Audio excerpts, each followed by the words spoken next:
सुनिए, सारे जग के कण कण में हर मनुष्य के अंदर है ये जो घड़ा रूपी मनुष्य है, हर घट में भगवान है, कण कण में वो एक दिव्य आत्मा है जिसको कोई देख नहीं सकता, और जो देख लेता है फिर उसके अंदर से भेदभाव रूपी भ्रम नष्ट। उसी आत्मा को दर्शन करिए, उसी आत्मा को प्राप्त करिए, कृपा लेके उस आत्मा से। सारे जगत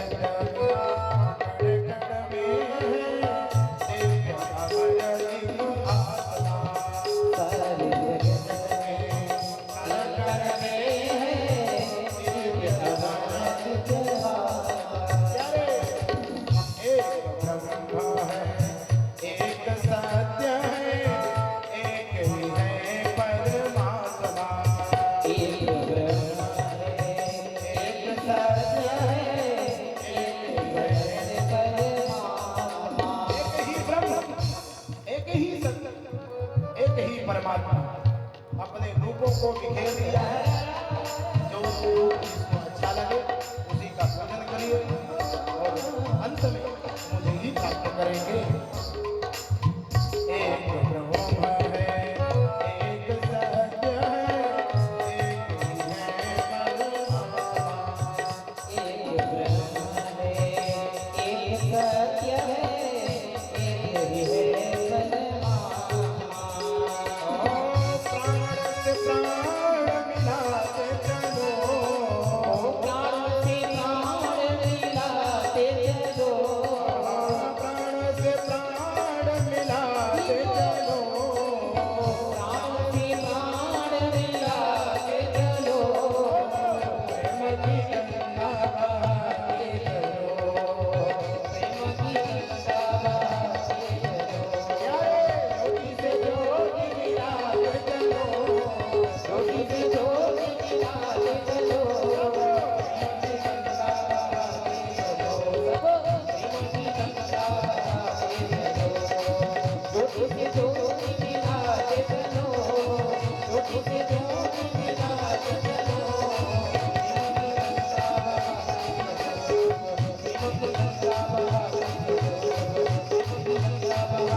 गंगा में सब कोई सम्मिलित होइए और ये देवी कथा रूपी गंगा में उस गंगा को सम्मिलित कर सबसे सफरदार बनाइए, प्रेम बनाइए, संबंध बनाइए।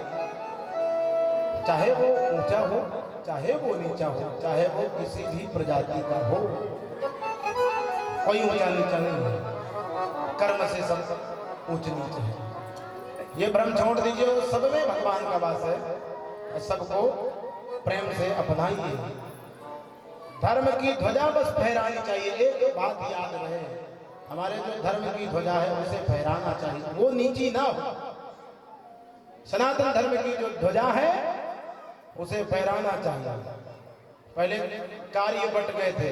सबसे पूर्व में ब्राह्मणों को कार्य मिला था कि आप जब तक करिए। क्षत्रियों को कार्य मिला था कि आप लोग रक्षा करिए, सुरक्षा करिए, अस्त्र शस्त्र लेकर। पहले भी अस्त्र शस्त्र होते थे, आजकल भी अस्त्र शस्त्र है। क्षत्रिय लोग आज भी रक्षा करते हैं। देश की पृथ्वी की ये व्यवस्था पहले लागू थी। वैश्यों का काम था धन इकट्ठा करके देश की सुरक्षा व्यवस्था में लगा। चारों वर्णों की व्यवस्था को संपादित किया था ऋषियों ने। ये सारे कार्य ब्रह्मा जी ने संपादित किया। ब्रह्मा जी ने नियमावली बनाई। नारायण की नाभि से ब्रह्मा जी का जन्म, और ब्रह्मा जी महाराज के 7 मानस पुत्र हुए। मरीचि, अत्रि, अंगिरा, वशिष्ठ, पुलहकर्तु, पुलस्त्य, जिनकी संसार में प्रसिद्धि हुई। ब्रह्मा जी ने क्रोध किया, रुद्र उत्पन्न हुए दोनों भवों के बीच से। ब्रह्मा जी के आगे से अधर्म हुआ, पीछे से अधर्म, आगे से धर्म, पीछे से अधर्म की उत्पत्ति। एक सरस्वती देवी को भी उत्पन्न किया। ये जो संगीत बज रहा है ये ब्रह्मा जी ने उत्पन्न किया है। षडज मध्यम धैवत पंचम, ये जो संगीत बज रहा है ये भी ब्रह्मा जी के द्वारा उत्पन्न है। 4 वेद उत्पन्न हुए ब्रह्मा जी के मुख से। दक्ष नामक बेटा भी उत्पन्न हुआ। दक्ष की पत्नी का नाम वीरणी था। उसके गर्भ से नारद जी ने जन्म लिया। अब जन्मे जी ने प्रश्न किया व्यास जी से, नारद जी तो ब्रह्मा जी के पुत्र थे, फिर दक्ष के पुत्र कैसे बने, वीरणी के गर्भ से कैसे जन्म लिया? व्यास जी ने बताया, दक्ष ने 5000 पुत्रों को जन्म दिया। नारद जी ने उनको कूट प्रश्नों में उलझा करके वैरागी बना दिया। पृथ्वी का परिमाप जानते हो कितनी पृथ्वी है? नहीं जानते। एक नदी है जो दोनों तरफ बहती है, जानते हो कौन है? नहीं जानते। एक बिल है जिसमें प्रवेश करने के बाद वापस नहीं आया जाता, जानते हो? नहीं जानते। जब ये नहीं जानते हो तो फिर सृष्टि क्या करोगे? जाकर के तपस्या करो, भजन में लगा दिया। दक्ष ने सोचा चलो फिर से पुत्र उत्पन्न करे। 5000 पुत्रों को पुनः जन्म दिया। नारद जी ने उनको भी कूट प्रश्नों में उलझा दिया और बैरागी बना दिया, बाबा बना दिया। दक्ष को क्रोध आ गया, शाप दे दिया है, नारद जी मेरे पुत्रों को बैरागी बना दिया है, तुम्हें जन्म लेना पड़ेगा, गर्भ में निवास करना पड़ेगा, शाप दे दिया। नारद जी उस शाप के कारण वीरणी के गर्भ में प्रवेश कर गए और उससे जन्म पाया। दक्ष ने कहा मैं पुत्रों को न जन्म दूंगा, कन्याओं को जन्म दूंगा। 60 कन्याओं को दक्ष ने जन्म दिया, जिसमें से 10 धर्म को, 27 चंद्रमा को, 2 भूतों को, 2 प्रशासकों को, 2 अंगिरा को, अन्य जो शेष बची वो कश्यप जी महाराज को सौंप दिया। इससे सारा संसार सृष्टि से परिपूर्ण हो गया।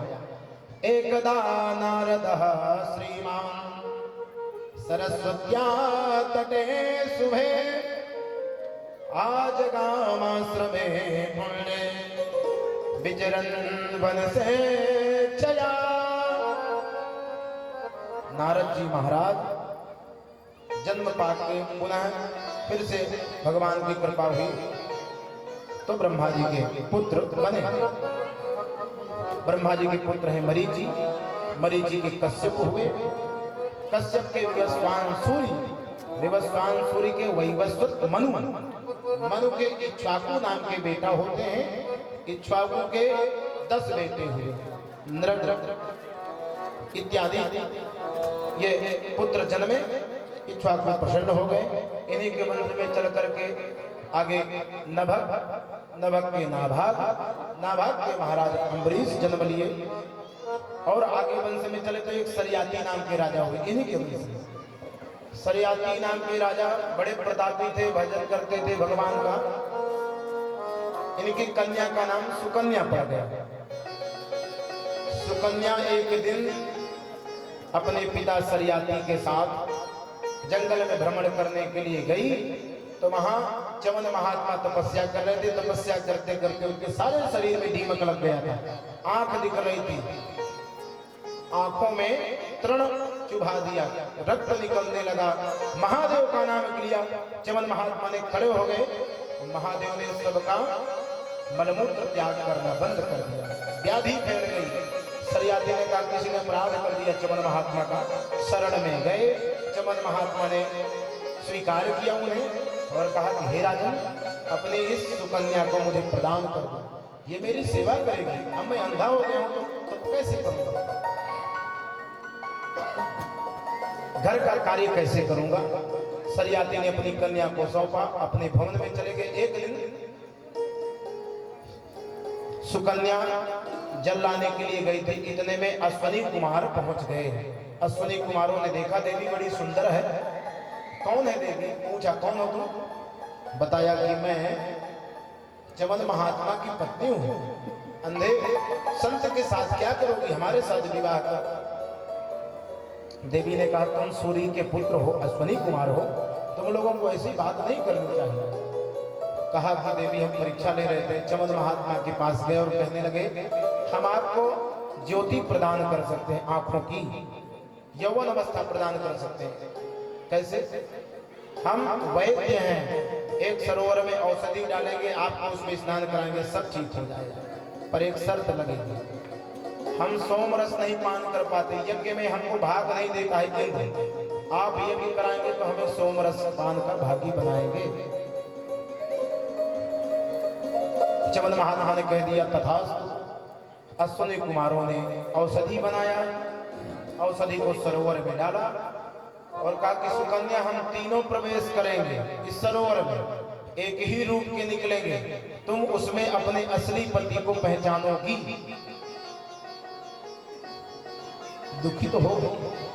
चमन महात्मा भी प्रवेश किए सरोवर में, अश्विनी कुमार प्रवेश किए, तीनों एक ही रूप धारण करके प्रकट हो गए। अब वो देख रहे कि कौन मेरा पति है, एक ही रूप के हैं सब। तब जाकर के वो अंबिका की शरण में गई, भगवती दुर्गा की शरण में, हे मां